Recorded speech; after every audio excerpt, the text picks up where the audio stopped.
Hey guys, Bubba Tack here, and I'm doing a review of the Bad Blood Spiraling Demise from Hallmark Cutlery. So just some quick stuff about this knife. It was designed by Kendrick. It is made in China, if I'm not mistaken, and is distributed by Hallmark Cutlery, and it is part of their Bad Blood line. Just some specs on it real quick.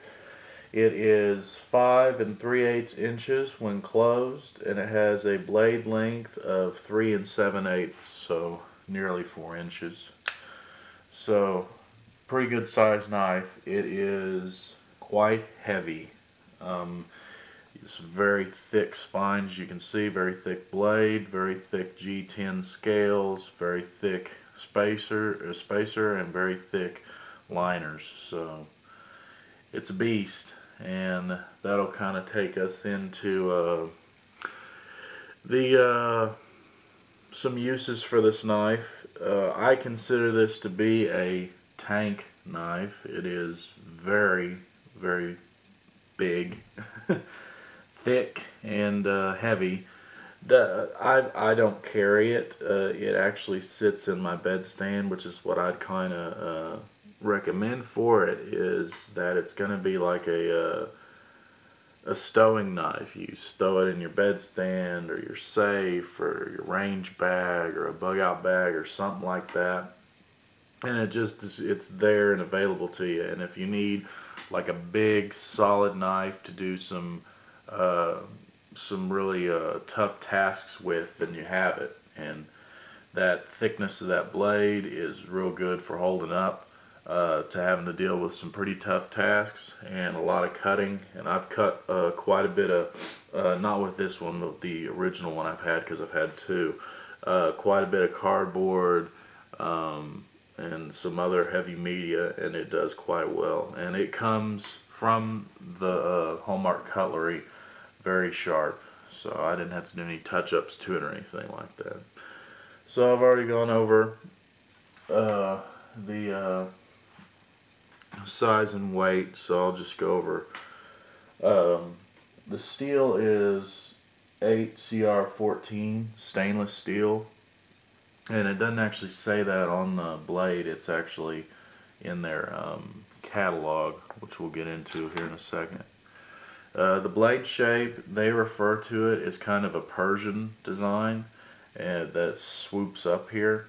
And I actually really like that design. I have a Kershaw trimmer, which is kind of how I got turned on this knife. I was looking at a review of the Kershaw trimmer, and it was actually being compared to, by the writer, the Bad Blood Spiraling Demise, and that kind of got me interested in, well, what's that knife? And I went and researched it and found out about this one. And since I had kind of the same design as far as the blade shape, and then that it also used a flipper for deployment, the difference between being, of course, this is a manual and that was an assisted opener, the trimmer is, but I decided to give it a go, and I've been quite pleased with it.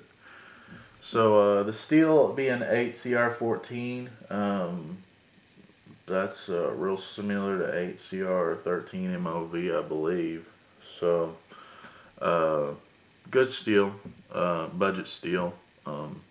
It's fine for me. It stays sharp. It's easy to sharpen, and the speed, it being a manual opener, but a flipper means it's real nice and fast. It was actually one of my fastest deploying manual knives until I got some others recently. It runs on the washers in there, I believe, are nylon. They're not brass or anything like that. So take it or leave it on those nylons. For me, it works quite well. It's very nice and fast. So lock up on there. It locks up real well. I've actually had this one for a while, and I have opened it and closed it, I don't know, probably 1,000 times, and that has not budged. The liner lock has not budged. It is a liner lock, and it holds up real well, and it's got a little dimple in there to keep it from going all the way over, And I actually have most of my knives are liner locks, and after having them for years, this does start to drift over under pressure, and as the knife wears in. And you know, you just can't avoid that. It's just something that happens. But for me, this one, even after years of use, has really held up quite nice. And I do have others that haven't done so well. Um, but that one's holding up pretty well. About the lockup on these, a little story, and this will get into having to deal with Hallmark Cutlery because it was a warranty issue. Um, I bought my first one, and when you opened it, it had quite a bit of rattle. It would, when you wobble it, it just wobble, none side to side, but up and down quite a bit. And it would just rattle if you did that. And I called them up and said, this is an issue. I think that it needs to be dealt with. And they said, well, maybe you just need to tighten those. And I had already tightened them up to the point where it had almost turned into a fixed blade. And they said, okay, well, go ahead and send it back to us, and we will take a look at it. And they sent me a brand new one, replaced it, no charge to me. And that, you know, so that gives them a pass. Hallmark Cutlery, they were great people to deal with, answered emails, phone calls, any of my questions. And it was very fast service, and they even sent me a little sharpener back with it to apologize for having to replace the knife. And I actually did use that original knife quite a bit before I sent it back into them. When I say quite a bit, I had it for maybe a month or two, but before I sent it into them and got it replaced. And during that time, other than it having a little bit of movement there, it really did hold up to some of the tasks I was putting it through. And this one, since I got it, it locks up very nicely and has no perceivable wobble one way or the other, and has stayed that way even through use. So handle materials are G10, and they are very, I'd say, medium grip. They do quite well. Ergonomics on it, it holds in the hand real well. It has some cutouts right here by the choil that really allow you to lock in. It has really nice jimping here on the back of the spine, also in the choil and choil. And the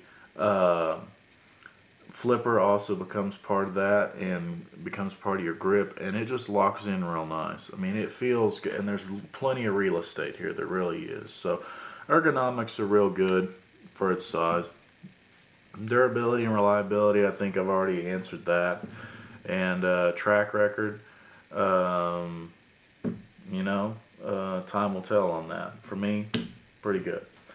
To go over real quick some of the other offerings from them, they this is their 2012 catalog with the 2013 insert, and I don't have their new 2014 catalog. But they have the fire spitter, and they have the Harbinger CC, and then of course the Spiral Demise, which we've gone over. And these are different color variations and different blade shape variations and even different deployment variations. The flipper here and the stud here. This is their fixed blade offerings, which are, if you're interested in those, you can look them up. And then this is their offerings for 2013, and they added the Dreadnought, which kind of has this profile here. It looks like the front of a World War I ship, which is how it got its name. They've actually offered some more recently, I guess in 2014. One that I was interested in was the Persian, which is even more of a Persian blade shape, and it just looks to be a real interesting knife. So it seems like Sean Kendrick's keeping up the good work. As you saw, the MSRP's in there. MSRP on this one's $55. I think I paid less than $40. So they are a good budget knife. I do recommend them. Thanks for watching. Bubba Tack out.